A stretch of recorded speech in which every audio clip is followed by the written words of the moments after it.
Okay, good evening everyone. So welcome to our bedtime devotional for girls. So ano na putas ato ang ika-day 230 sa ato ang devotional. So ang atong topic karon is hit a home run. So God is good all the time and all the time God is good. So karong adlaw I believe nga nakasimba na ta. So naanatay nakatunan diha sa mga wali sa ato ang mga magwawali. So karon ang sa before ta matulog sa may oras ron 9:30 before ta matulog. So let's take a moment, let's take pila ka minutes lang pagtuon sa pulong sa Ginoo. So ang ato ang topic karon is hit a home run. Sumana home run. So sa mga duwa ni siya. So atong word is naa sa Mark chapter 5 verse 36. Mark chapter 5 verse 36. And then sila in version. So Jesus paid no attention to what they said but told him. And then don't be afraid, only believe. So don't be afraid, only believe. Ayaw kahadlok. Dili tuo sa Ginoo. So let's pray. Father God in heaven, we glorify your name. We thank you, Lord God, for your word. Bless ni Lord God ng imong pulong mo nga maoy maghatag kanamo, Lord God, o paglaom o kabag-uhan sa mga kinabuhi o pagtubo nga mas mulalong pa amo ang pagtuo diha kanimo. Lord, help us, Lord God, to be not afraid, to increase our faith in you, Lord God. Nga magmalahotayon kami, magmalig-on, nga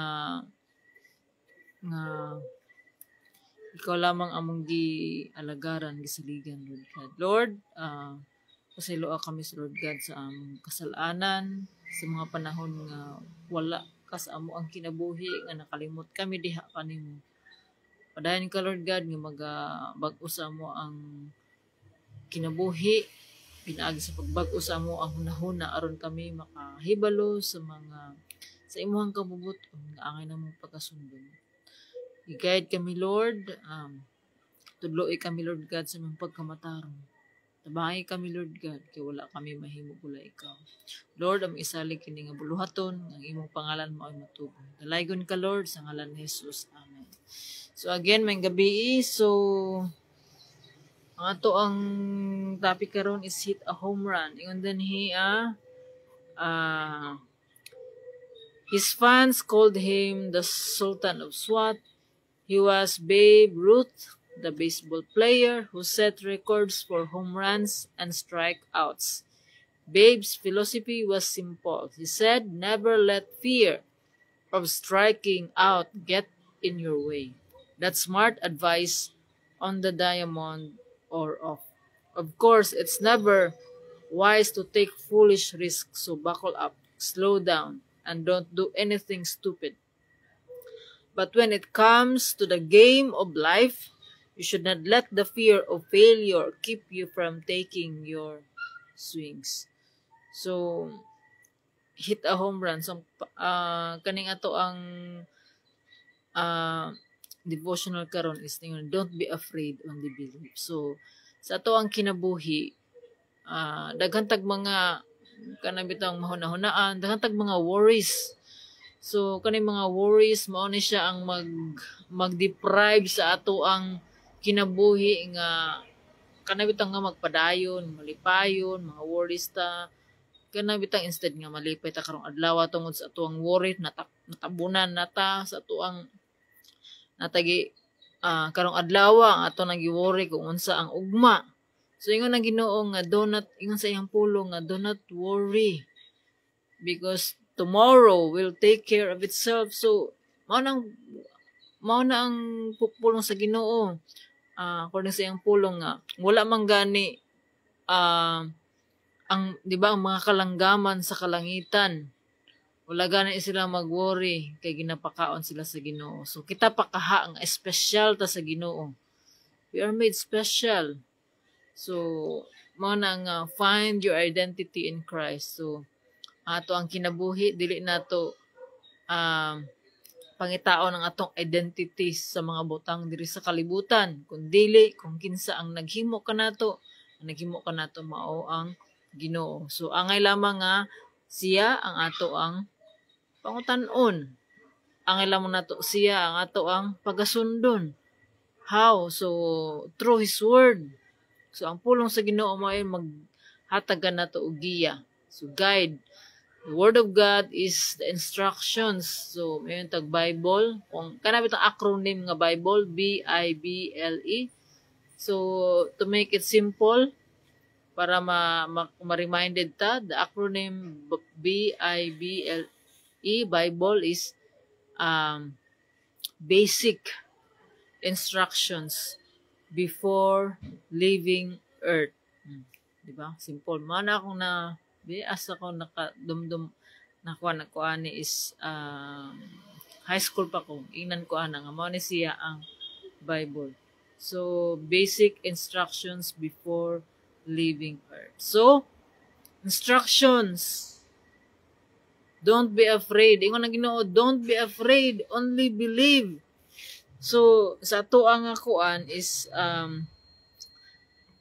we all make mistakes from time to time. So natay mga mistakes asa ta karon sa atong work, natay mga mistakes, but don't let that mistake stop you from moving forward.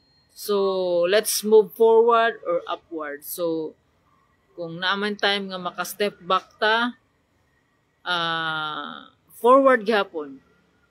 Bahalag mo step back ka 1 step, pero mo forward ka 3 steps. So at least naakay progress. So mao kini ang ato ang kinabuhi pod as Christians. So dili nga smooth sailing lamang ato ang pagka-Kristohanon tungod kay God didn't promise an easy life.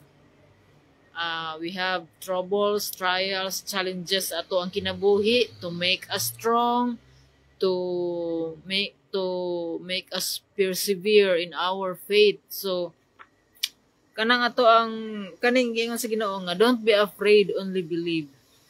So pagtuo. So usahay kung makulangan sa pagtuo, naagit tay kahadlok.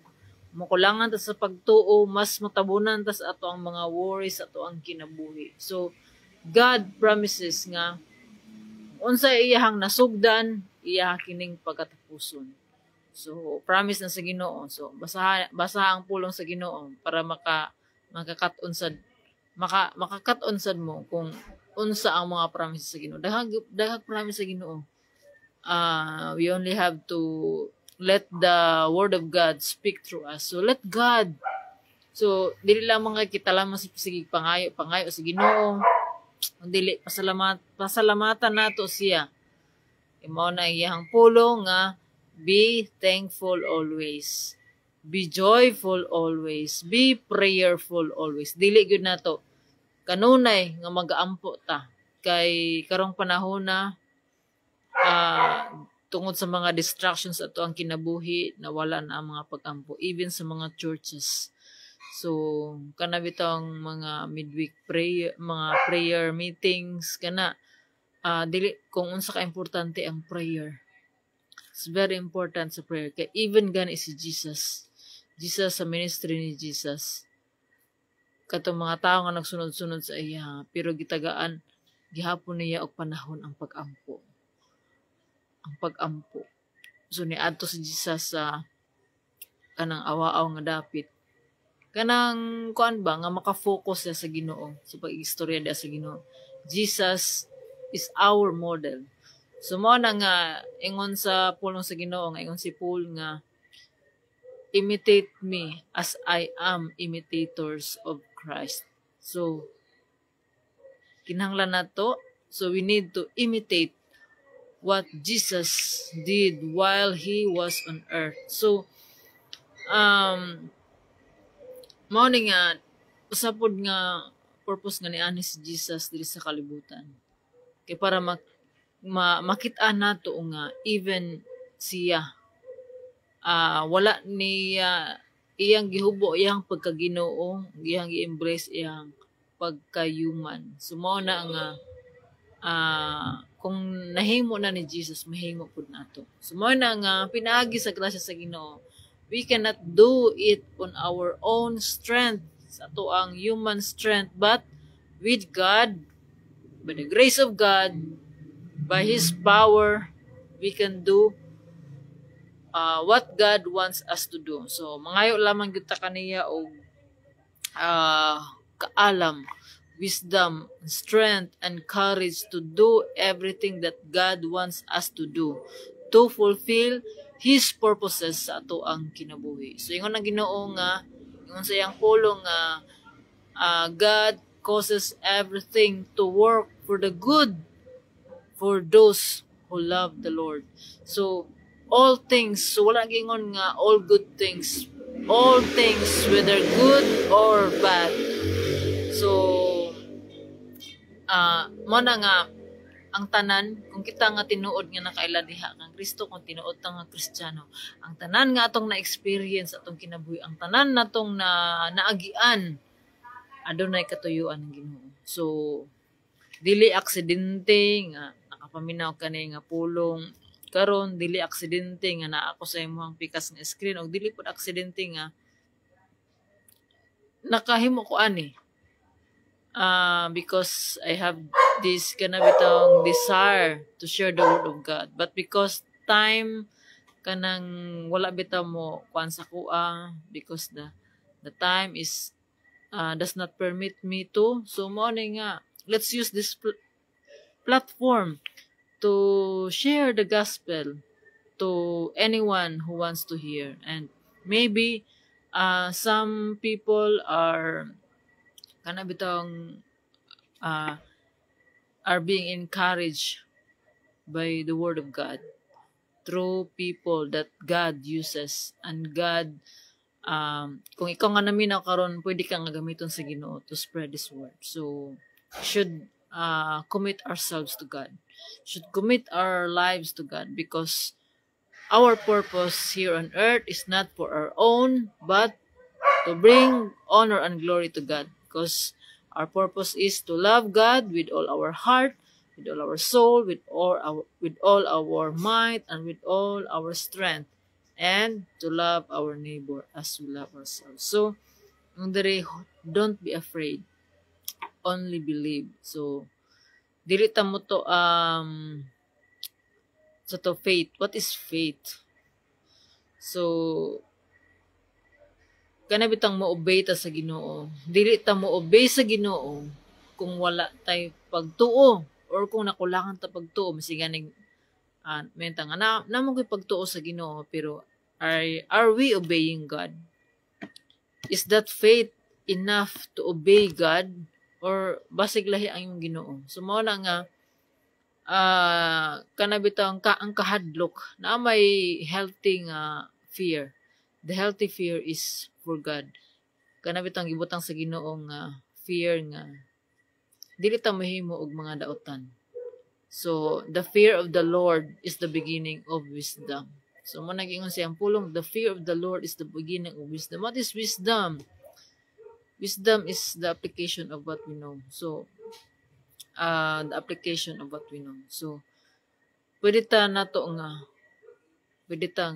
magtuon sa pulong sa Ginoo, doon pa natong pila ka oras, but if we don't apply it on our lives, if we don't obey the word of God, if we don't follow, if we don't commit our lives in obeying God, so it's useless ra gyud ang tanan.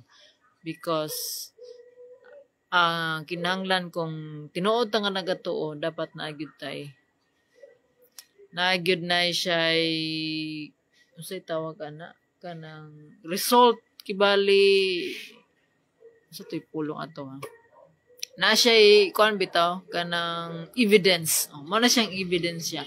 So ang pagtuo kinahanglan aduna ebidensya. Dili kay mingon ra ta nga ning tuo ko sa Ginoo, pero ang ato ang binuhatan is wala sa Ginoo.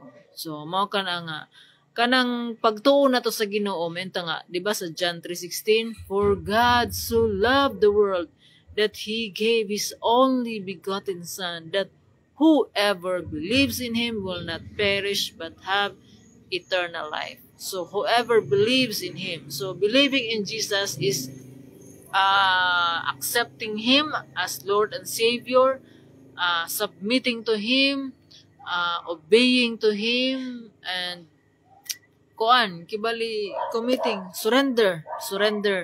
surrendering our lives to Him. So mao na siya ang pagtuo diha sa Ginoo. So when we believe in Jesus, when we accept Him as our Lord or Savior, God give us His Holy Spirit.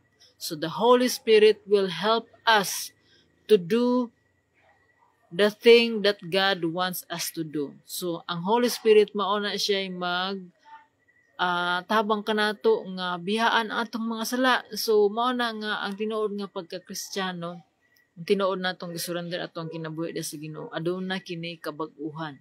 Nganuman kay ang ato ang karaan nga kinaiya. Atong kinaiya nga wala pa diha sa Ginoo.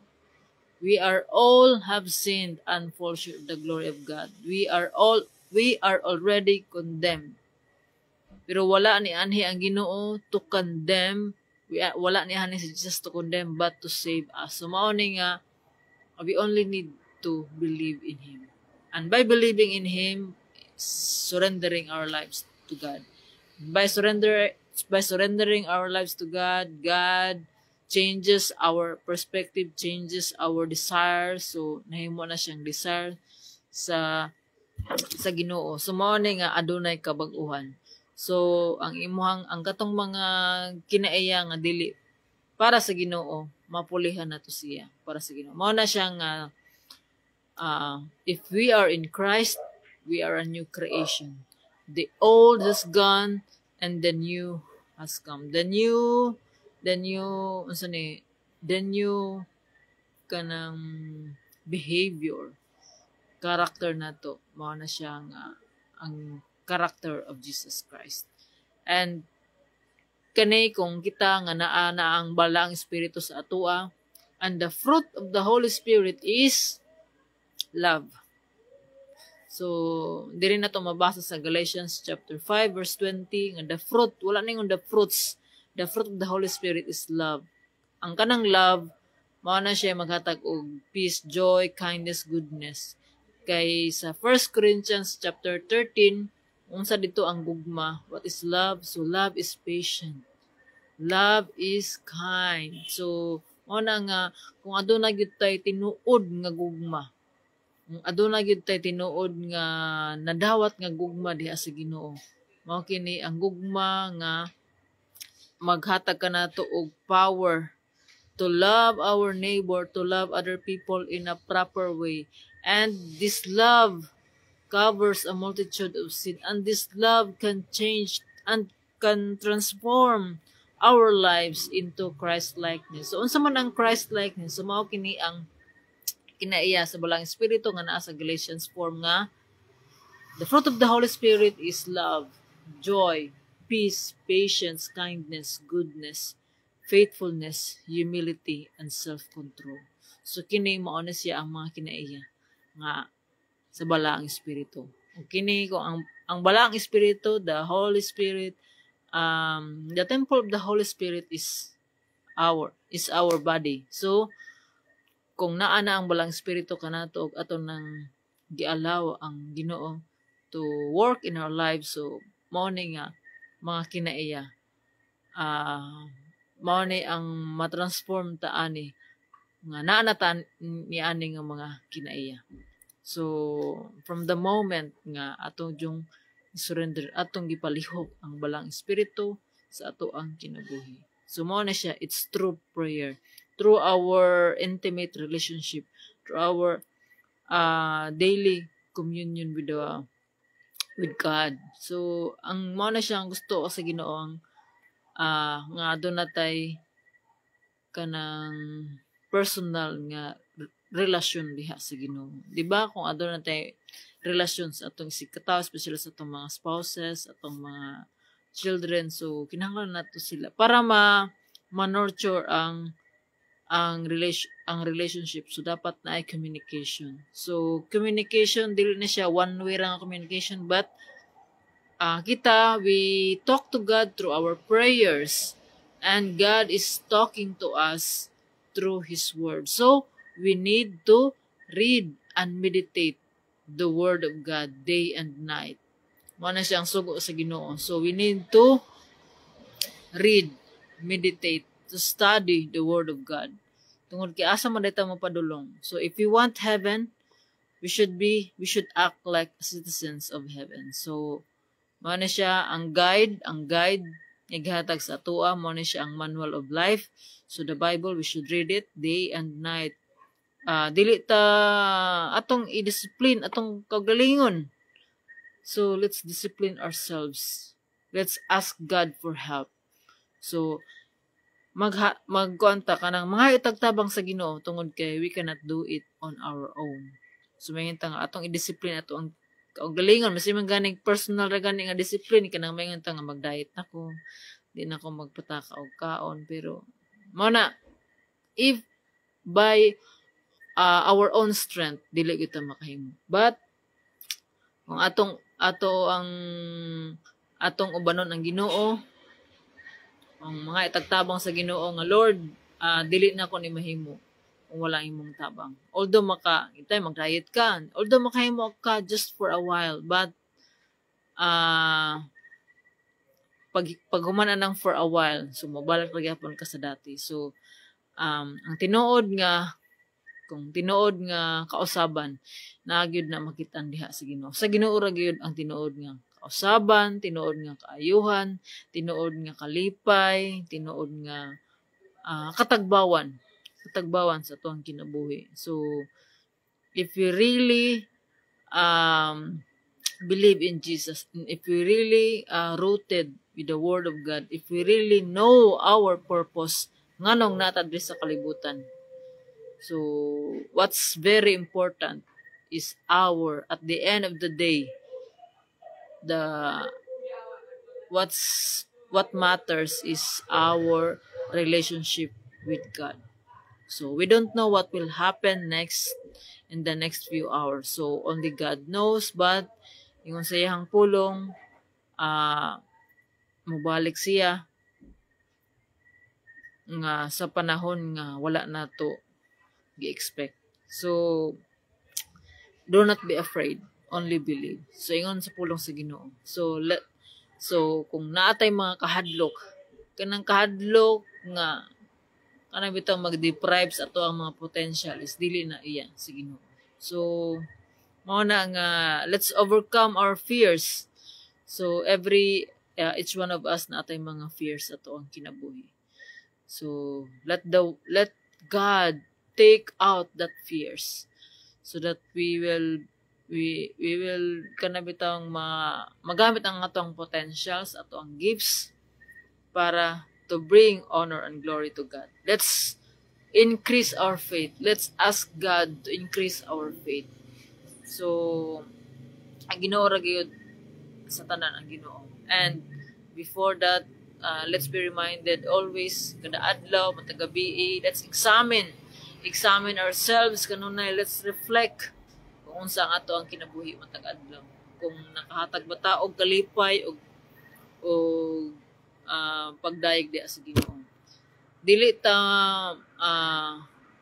kanabitang our purpose is to please God, but we cannot please God if we don't have faith.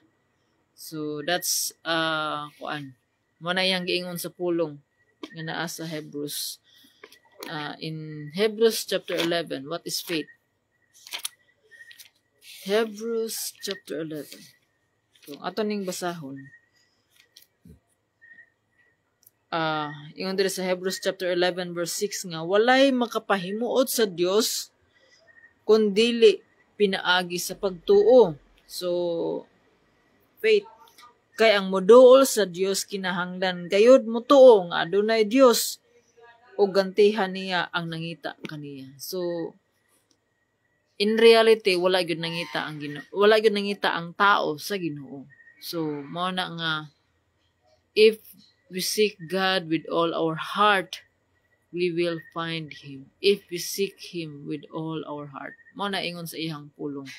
So, let's increase our faith so that all that we do will bring an honor and glory to God. So, kining tanan, atong ipangbuhat, para lamang sa kahimayaan sa Ginoo. So, let's pray. Our Father God in heaven, Lord, ang salamat, Lord God, sa imuhang pulong. Salamat, Lord God, for reminding us, Lord, nga not to be afraid, but to believe in you, in your promises, Lord God, sa among kinabuhi. Lord, dili kami makahimo niini kung dili pa, kung walay imuhang panabang. Tabangi kami, Lord God. Kay kining tanan, Lord God, ang among gihimo para sa imong himayan. I-increase pa amo ang faith, Lord God. Tanggala, Lord God, ang mga kahadlok sa among kinabuhi. Tanggala, Lord God, ang pagkamadudahon. Tanggala, Lord God, ang mga butang nga dili makapahimaya diya sa imong ngalan. Lord, tanggala kini, Lord God, sa among kasing-kasing.